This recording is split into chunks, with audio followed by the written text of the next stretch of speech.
Get ready to enter the Thrivetime Show. We started from the bottom, now we here. We started from the bottom and we'll show you how to get here. Started from the bottom, now we here. We started from the bottom, now we here. We started from the bottom, now we're on the top. Teaching you the systems to get what we got. Colton Dixon's on the hooks, I break down the books. Z's bringing some wisdom and the good looks. As the father of five, that's why I'm a dive. So if you see my wife and kids, please tell them hi. It's the C&Z up on your radio. And now 3, 2, 1, here we go. We started from the bottom, now we here. We started from the bottom and we'll show you how to get here. All right, Thrive Nation, welcome back to the Thrivetime Show. My name is Clay Clark. I'm the former USSBA Entrepreneur of the Year, and I am joined here with my partner, Dr. Robert Zellner. And Z, we are interviewing an incredible guest today, my friend. Dan the man. Yes, Dan Heath. And Dan, this is something that you might find interesting. I have attended a local megachurch, and one of the senior pastors at this church, he says, you have to read this book. And that book was made to stick. And that's how I first got introduced to your writing. So apparently pastors of megachurches like what you are writing. Wow. Yeah, it's not often that people discover our work in church. So that's good to hear. Yeah, so it's a book I reference at least once a week, and it's powerful. So if you're out there and you're wanting to become a more effective speaker or a more effective copywriter or advertiser, I'd encourage you to check out the book Made to Stick. But since then, you've actually been working on this book. You've released this book called The Power of Moments. And for our listeners out there that aren't familiar with your newest book, The Power of Moments, can you share what this book is all about and what inspired you to write this book? Absolutely. I mean, in one word, The Power of Moments is a book about experience. It's about how do we create better experiences for the people we serve, our customers, our patients, our students. How do we create better experiences for our kids and for ourselves in life? And the starting place for this book is something you might think of as the Disney paradox, which anybody that's ever been to a theme park before, I think, can relate to this. And what I mean by that is that if we were to track your happiness levels on a moment-by-moment basis, during your time at Disney World, let's say, my guess is that the vast majority of those measurements would actually be worse at the theme park than they would have been if you were sitting on your couch at home. So hot, right? Because on the surface of the sun.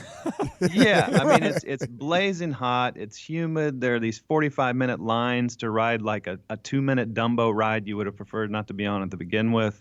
It's expensive, and the traffic back and forth and the parking.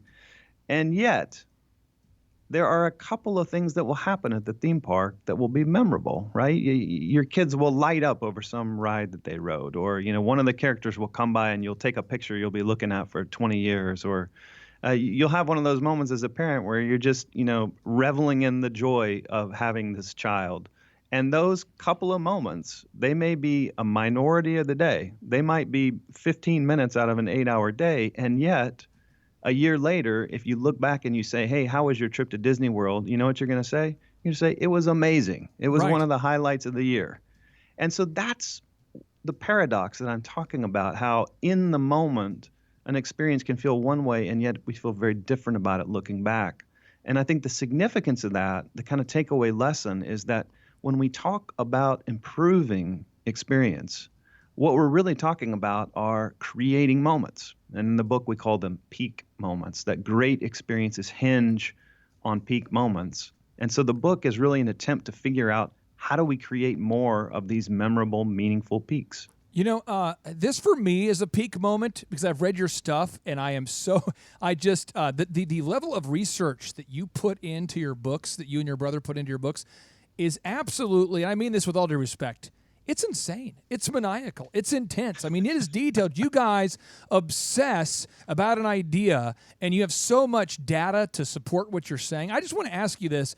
Do you remember the moment where you were, and the impactful moment where you thought, I need to write a book called The Power of Moments? Did you hit your head on the toilet seat after watching Back to the Future? Because when you write a book, you guys aren't screwing around. I mean, these aren't these charlatan, half-researched, half-baked books. I mean, you guys go deep, and that's what makes your book so powerful. I mean, you guys really go deep. What inspired you to write this book? We actually have a perfectly identifiable moment for this book, which I guess is appropriate given the subject. But it happened one Christmas a couple of years back when Chip and I were together at our parents' house. And as we often do, we had squirreled ourselves away in our dad's office to talk about what we were working on. And we walked in the office that day with a different book idea. In fact, we'd been working on this particular idea for probably 6 or 8 months by that point. And it was one of those things that had just become a bit of a slog. You know, we had done enough work where we were really reluctant to let it go. And yet I don't think either one of us were super excited about it. And so at some point in this conversation, and I can't remember how this came up, but the phrase defining moments popped out. And so I think mainly as an attempt to procrastinate our real work, we just started brainstorming about this topic. And, we were talking about the Olympic medal ceremony and just what a beautiful, patriotic, emotional moment that is. And the fact that somebody designed that at some point in human history. And we talked about political defining moments, these weird things that just catch on, like the Howard Dean screams one night at a rally and suddenly he's thought to be a lunatic. It's just the weirdest. Or, George Bush Sr., expressed surprise at a UPC scanner and all of a sudden he's terminally out of touch. These kind of weird stand-in moments that take on a life of their own. Right. And Yeah. so anyway, we end up brainstorming about this topic for 2 hours and we're filling up page after page of a Word document with associations and research links and what have you. And we kind of come out triumphantly after all this and parade ourselves into the living room where the rest of the family is. And we say, we've got a new book idea.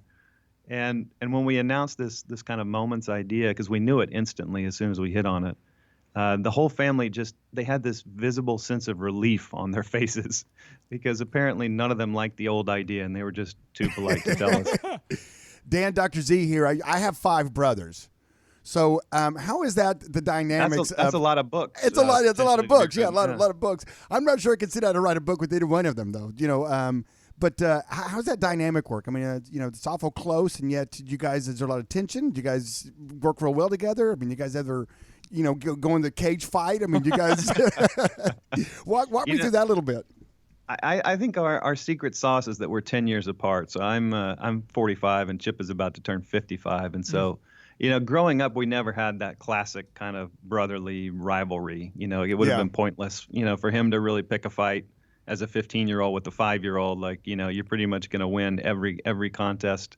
And so we didn't really have that. And in fact, we didn't have much of a relationship, because he was off at college by the time I was 8 years old. And so this really has become our relationship as adults, this chance to work on these big, interesting, meaty projects together.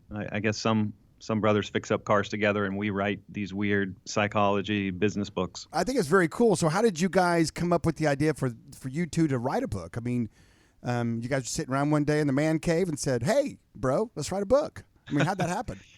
100% serendipity. I mean, if life had gone on as normal, we never would have. But we had a very fortunate stroke of luck, and that was years ago, Chip had begun to research what makes urban legends stick. And I know we're going to talk about sticky ideas later, but he had written a journal article just explaining, these crazy ideas. Somebody found a rat in their bucket of Kentucky Fried Chicken, and that's what I mean by urban legend. Why do these ideas seem to spread so effortlessly, and what is it about them that makes them sticky?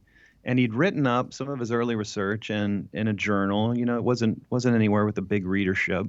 But somehow an editor at Random House named Ben Lennon happened to see the piece and thought it was interesting and called up Chip and basically asked him, do you think there's a book here in this material? And Chip got excited about it. And later on, he called me up and asked if I wanted to join the project because between the two of us, I'm more of the writer and he's more of the researcher. And so my feeling was, you know what, if Random House is asking, the answer is yes. Yeah, absolutely. We're going to get a book out of this. And that's the book that became Made to Stick. And we did it really for ourselves. I mean, we loved the material and we thought it'd be fun to write a book. And we figured it would sell 28 copies and we would go back to our lives having done I'm glad this, you this sold full... at least 29 copies. Yeah. And so, it just kind of blew our minds when it came out. And like a week after or a couple of days after it comes out, we're on the Today Show and we're in Time Magazine. And needless to say, that was not part of any of our grand schemes. And And so the success of that book kind of opened a lot of doors for us, and we've just enjoyed the hell out of it. We love the process of researching and writing and talking about what we've learned, and so it's really become a career. Well, in your newest book here, the Power of Moments, you write, our relationships are stronger when we perceive that our partners are responsive to us. Responsiveness encompasses three things: understanding, my partner knows how I see myself and what is important to me; validation, my partner respects who I am and what I want; caring, my partner takes active and supportive steps in helping me meet my needs. Can you share with the listeners what you mean by this? Because this is some profound observations that you guys have put together here. Yeah, to be clear, this is the research of a guy named Harry Reese, who spent his career researching what makes relationships grow stronger. And what's fascinating about this is Harry Reese has looked at marriages, he's looked at friendships, he's looked at business partnerships, and what he's proposing here is that there's a kind of universal truth about stronger relationships, and it's what you just shared, what he calls responsiveness, where the three parts are understanding, validation, and caring. And what we talk about in the book is how many of the moments that we remember in life are moments that draw us closer to other people. And so we're trying to describe, these memorable moments where we really felt like we emerged more bonded, closer to someone than when we started. What are those moments made of? And what we're arguing is that Harry Reese has the secret, that it's this quality of responsiveness that creates big, powerful moments. So I'll give you one example. We tell the story in the book of this elementary school in Washington, D.C. It's literally one of the worst elementary schools in the country. It's called Stanton. Just abysmal test scores. And so, in fact, it's so bad that the district kind of reclaims it and fires management, brings in an outside party to run the place. And so what happens is in year one, they get new management, they get a bunch of new teachers, they overhaul the school, they redo the paint colors, they put pennants on the wall, they get new curriculum. Essentially, it's a brand new school, and test scores actually go down after all that. All that work. They come back for year two, and the one thing that changes is in the summer before year two, they start this kind of curious new practice they call a home visit. And all it means is that a teacher, let's say a first grade teacher, goes to visit the parents of each of his or her students in their homes.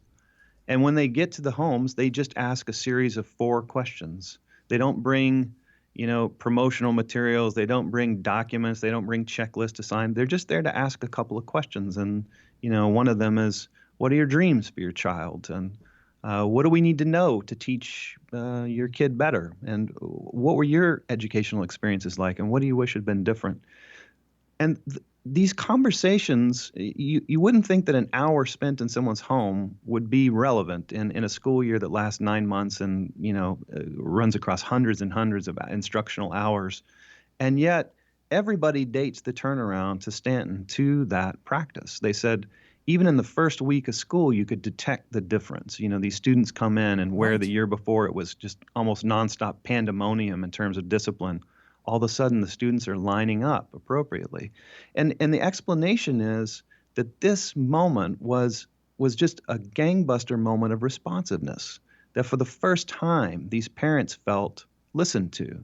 They felt taken seriously, and that spillover effect affected their investment in their child's education. They start showing up for PTA meetings. They start volunteering for duty. And it also spills over into the student's attitude towards school. And so that's an example of how just a moment, an hour of time out of a school year, when properly designed, can have just a massive effect. Just to validate what you're saying there, Dan, I went to Elephant in the Room, one of our companies. It's a men's grooming lounge. We had somebody who had a question about their schedule, and they felt like they weren't being heard. And, a lot of times if you send an email into a big company, you don't know if it's being responded to. And I just happened to be nearby, and Eric, one of our show hosts, was there when he read the email. We saw the email in our team meeting today. But it meant the world to her that I just was in the area, and I stopped by to verify that I received the email. And it might not seem like a big deal, but that moment, I heard so many people say, "You just coming into the store?" and verifying that you got that email, even though you were just in the area. For her, it made the biggest. It was a big pendulum shift for her. And all week we've been hearing about that. And so I would just tell you, if you're out there and you're a business owner, these moments really do matter. And that's why there was an excerpt that you guys posted of your book, The Moments, The Power of Moments in Fast Company, where it said, moments are not created equal. Our experiences are mostly forgettable and occasionally remarkable. But those remarkable moments don't create themselves. What if we didn't just remember the standout moments of our lives and work, but made them? The idea that you could make these moments, that you could be intentional about these, that's the part that stood out to me. Can you share maybe for all the business owners out there that are going, okay, I believe in this idea, but how do I actually get this working for me? Can you talk about how you can intentionally create moments that matter? Yes, and I think maybe the best case study to start with is a hotel in Los Angeles called the Magic Castle Hotel. And so if you've never stayed there, it's not a very big place. Just picture in your mind what the Magic Castle Hotel looks like. I like it already. And let me tell you, it looks nothing like what you're imagining. No. What this place actually is a 1950s era apartment complex, 2-story. It's like the kind of place you might have stayed off campus in college to save some money. It was later converted to use as a motel, painted bright yellow. Very, very average place. I mean, it looks like a well-kept budget motel. The rooms are average. The lobby is average. It's got a pool that's like a little smaller than your neighbor's backyard pool. And so why am I talking about this place? Well, a surprising fact is that this place I'm talking about is currently ranked as the number 2 hotel in all of Los Angeles on TripAdvisor. We're looking at it right now. We're looking at it right now on the big screen in the man cave, so we can see what you're describing here. And you, my friend, have described it to the T. Continue, my friend. So how in the world? I mean, you're looking at the pictures of this, and Right. I encourage all the listeners to do the same. When you see this, your mind will explode. How could this place possibly outrank number the 2, Ritz-Carlton yeah. and the Four Seasons? And the answer is they've figured out the power of moments. So one of my favorite examples is by this kind of average pool I was talking about, there's a cherry red phone mounted on the wall, and just above it is a sign that says Popsicle Hotline. And you can pick up the phone, someone answers, Popsicle Hotline will be right out. And within minutes, somebody comes out wearing a suit. They're holding a silver tray loaded up with grape and cherry and orange popsicles. They deliver them to you right there at poolside, wearing gloves like an English butler, all that for free. They have a snack menu where you can go up to the front desk and ask for Cracker Jacks or Sour Patch Kids or root beer or cream soda or M&Ms, all for free, just for the asking. You can check out board games. They have a board game menu and they have a movie menu. They'll do your laundry if you drop it off in the morning. They've got magicians doing tricks in the lobby several times a week. And so when I describe this whole side of the Magic Castle to you, I mean, now you can start to understand how, especially a family, vacationing in Southern California, how you might just straight up choose the Magic Castle over the Ritz-Carlton.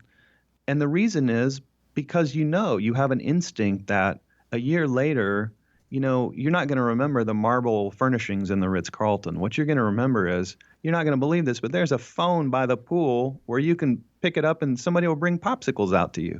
I mean, that's the power of moments.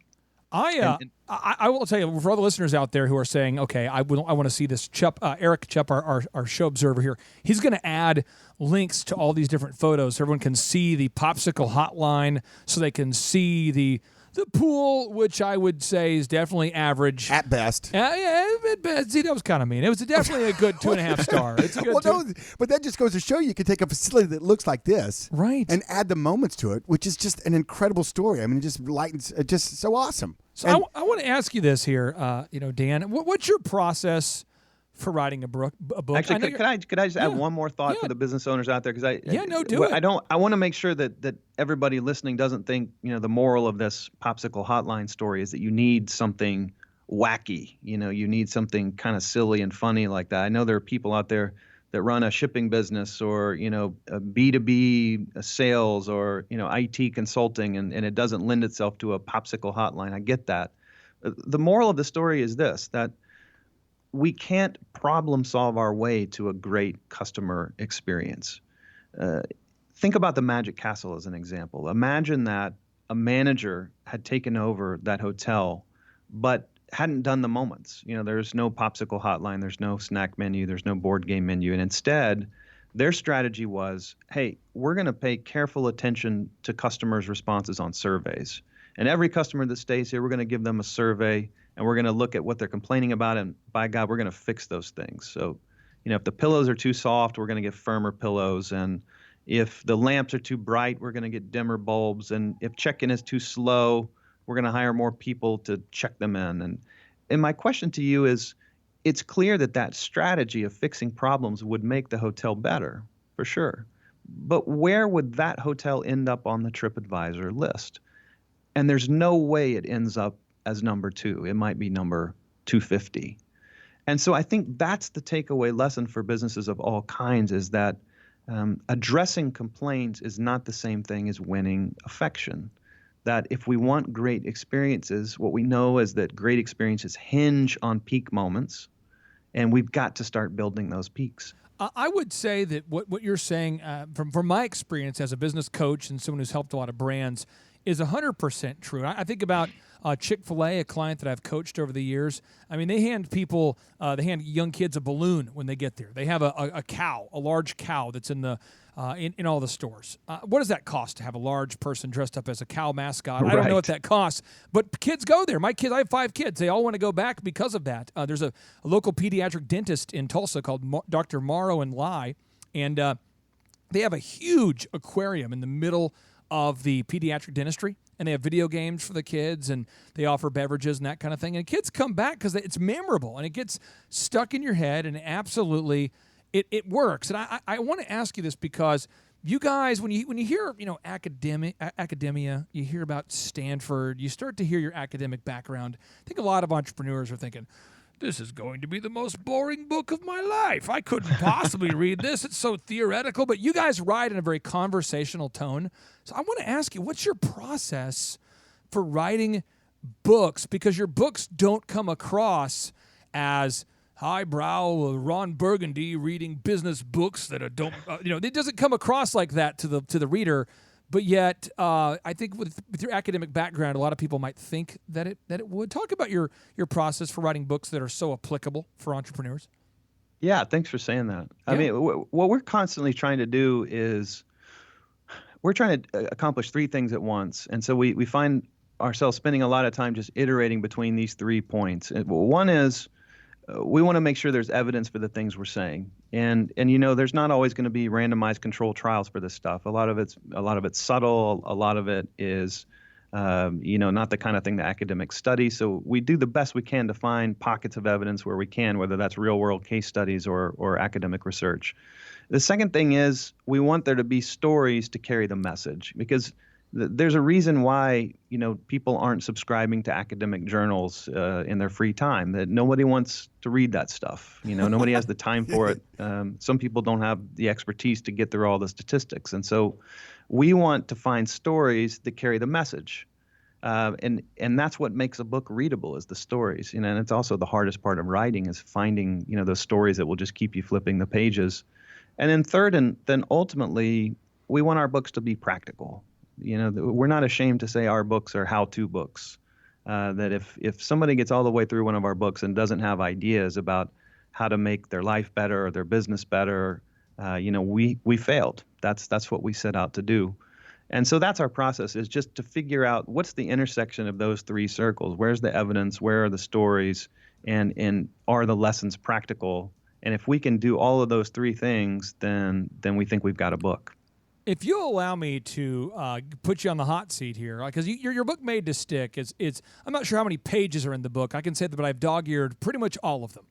And you lay out this idea, this concept for getting your ideas stuck in the heads of your ideal and likely buyers, your audience, your congregation, your whoever you're speaking to, and you lay it out using SUCCES. That's the method you laid out.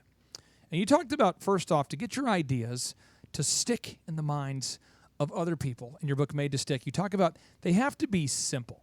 Can you help all the entrepreneurs? We have so many entrepreneurs I've tried to help over the years write, let's say, advertising copy, or to come up with a business model that's different from the competition. And simplicity, ultimately scales, whereas complexity fails. Can you talk about your method for simplifying the ideas that our listeners are trying to communicate to their ideal and likely buyers? Yes. So first, let me say success. This almost perfect acronym. If we would have just had one more S, we would have had the full word success. But instead, we have this truncated success. Let me tell you what those things stand for, and then we can kind of tick through them one by one. So a sticky idea is simple, unexpected, concrete, credible, emotional, and it's often told as a story. So your question was about simplicity. And I think our version of simplicity doesn't mean dumbing down. What it means is more like in the Army, they have this great strategy for creating battle plans. And so some quick backstory here. The old expression, no battle plan survives contact with the enemy, that was essentially what the Army had learned, is that they spent massive amounts of time and resources developing these elaborate battle plans. And very quickly, they would be rendered obsolete by the enemy's actions. And so in the 80s, there was this kind of reform movement to figure out how do we create more useful battle plans. And part of that reform was that they added something called the commander's intent to the top of their battle plans. And the idea of the commander's intent was to specify in kind of plain talk language what the intention of the plans was. So, at high levels of the Army, the commander's intent might sound like break the will of the enemy in the southeast region. And then, a couple levels down, when you start to get closer to the ground troops, it might sound like my intent is to have 3rd Battalion on Hill 4305 to have the hill cleared of enemy with only ineffective remnants remaining so we can protect the flank of 3rd Brigade as they pass through the line. So what that tells you is if all of the specifics in the plan become irrelevant, at least you know what was behind them, what the intent was. And the way that they get to the commander's intent is they ask themselves, simple questions. If we do nothing else during tomorrow's mission, we must blank. The single most important thing that we must do tomorrow is blank. And I think that there is a direct analogy between that and what it's like to be an effective communicator, that as communicators, we should be able to fill in that blank and say, the single most important thing that my audience must understand and remember is blank. And that may sound simple, but I'll tell you, my experience is that 99% of communications aren't structured that way. If we really knew what our core message was, and we really took that seriously, we would be spending, half of every PowerPoint deck and, half of the airtime in every speech and 50% of the word count in every email just reinforcing that one point, and instead what you find is the PowerPoint becomes a kind of everything but the kitchen sink. It's like all the interesting points that we want to make around a certain topic get piled into one master PowerPoint, and all of a sudden the commander's intent gets buried in that onslaught.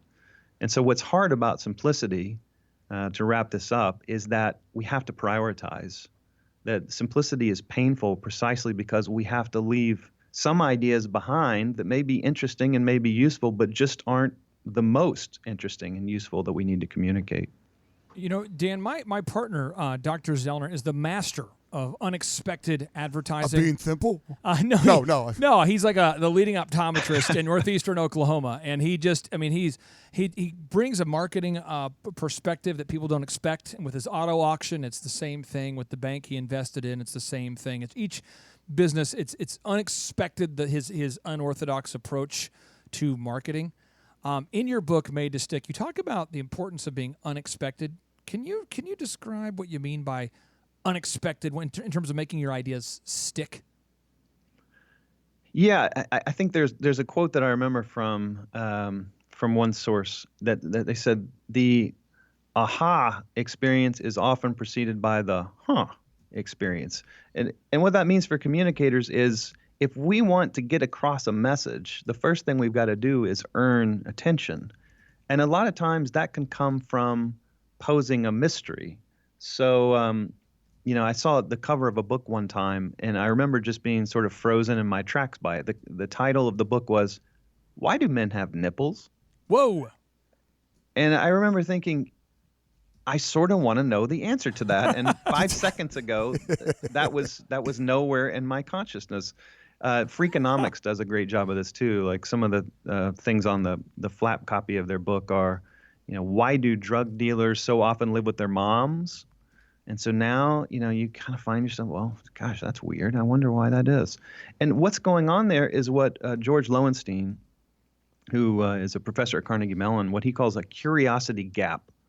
And what that represents is there's a gap that has been opened up between what we know and what we want to know. And his point is that when we become aware that that gap exists, it creates a kind of itch. It's actually modestly unpleasant. And the importance of that is it creates a little spark of desire to scratch the itch. In other words, we'll flip through a couple of pages to find out the answers to those things. And that's a precious thing if you're a communicator, is if you can get the audience to want to know the answer, all of a sudden you've piqued their interest in your idea. I don't know why now I want to know why males have nipples. It's like an irresistible thing now. I've already ordered the book on Amazon. So, But you talk about concrete as the next phase. You say you write that an idea must be grasped in a way that can be remembered later, which apparently my longing now to know why men have nipples is that idea. Concrete. If I'm struggling, if I'm listening out there and I say, gosh, how do I get my ideas to be remembered after the speaking event, after the radio show, after they see the advertisement? What would be your tip to make your ideas more concrete? Well, if you forgive me a brief tangent, I think there's a story that perfectly illustrates this. So the story starts with a friend of mine who's a big business traveler. He's always on the road, meeting with clients and whatnot. And he was coming back recently from a meeting he had in Vegas, and he had a little bit of time to kill on the way back in the Vegas airport. And so he walks into a bar. He's going to get a drink, and before he can even order, a young woman approaches him, attractive young woman. She says, "Hey, can I buy you a drink?" And this is not something that happens to this guy very often. And so he says, "Well, absolutely, sure, I'll have a drink." So she goes up to the bar, brings back 2 drinks, one for her, one for him. They have a cheers moment. He's thinking, this is the greatest day of my life, takes a big sip, blacks out. Next thing he remembers is waking up some untold amount of time later in a strange hotel bathtub full of ice. And there's a sign on the wall of the tub when he kind of comes to, and it says, "Don't move, call 911. And fortunately, there's a cell phone right by the tub, so he picks it up, calls 911. The operator asks him to describe the situation, and he's panicked and describes what he's seeing. And the operator says, "Sir, can you reach behind you in the tub and see if there's a tube sticking out of your back?" And so he does that, and sure enough, there's a tube. oh my goodness. He says, what in the world is happening to me? I don't understand. And the operator says, "Sir, stay right where you are. I've called the paramedics. There's a ring of organ thieves in town, and they've gotten to you. They've harvested one of your kidneys." Sick. This is known as the kidney thieves urban legend.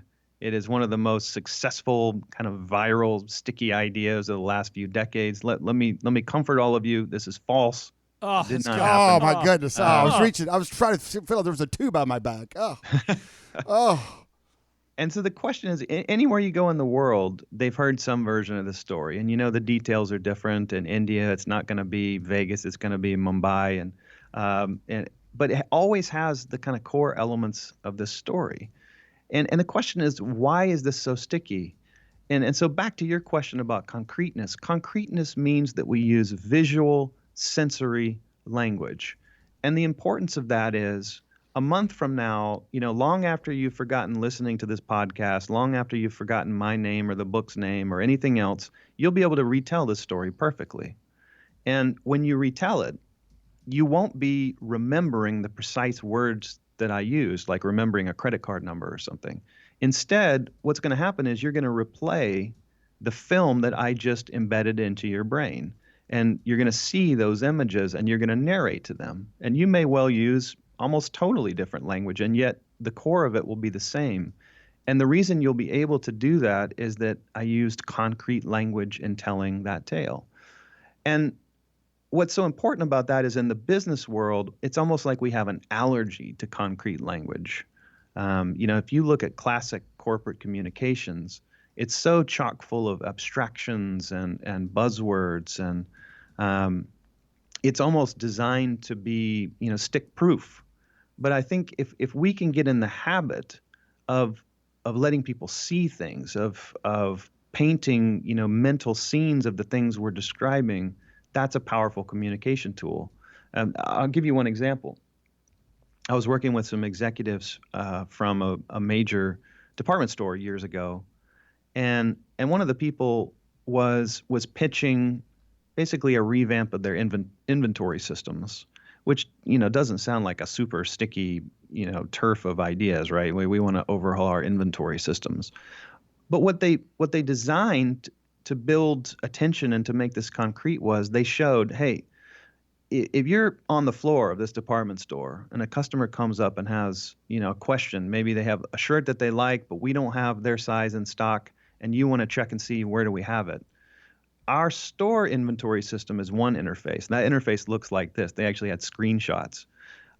If you don't have it in store, you might look at nearby stores, another one across town. That's a different inventory system. It looks like this. They had another screenshot. And if you don't find it in either place, you might check online. Guess what? Online's a totally different system too. It looks like this. So imagine this floor rep trying to help a customer find a daggone shirt and their size, shuttling between these three completely independent inventory systems with three different interfaces. That's concreteness, right? The ability to see those interfaces and to imagine the emotion and the frustration of what that's like for a real human being on the floor of the department store. That's in essence using the same strategy as this crazy urban legend I talked about. So that's concreteness. If you're out there listening, and for sake of time here, Dan, I want to make sure all the listeners know, but for anybody out there, if you own a business or any kind of, you run an organization, you want your ideas to stick more effectively, I encourage you to check out Dan's book, Made to Stick. It's incredible, but I want to give you an opportunity here to share a little bit more about your newest book, and as we wrap up, to share with them why all the listeners need to get a copy of The Power of Moments, and maybe what kind of applicable nuggets they can find within your newest book, The Power of Moments. I would say something very simple, and that is if you aspire to deliver a better customer experience, or if you're interested just in what it means to live a more meaningful life, that's what this book is about. It's a book about improving experience, ranging from better personal relationships, better patient experiences in hospitals and clinics, better student experiences in school. And what we're trying to find is the common DNA that links all of those very different kinds of experiences. And I'll foreshadow what we find in the book is that there are four elements that seem to characterize these very meaningful, very memorable moments. And those elements are elevation, insight, pride, and connection. And so if you want the director's cut version of that story, check it out in The Power of Moments.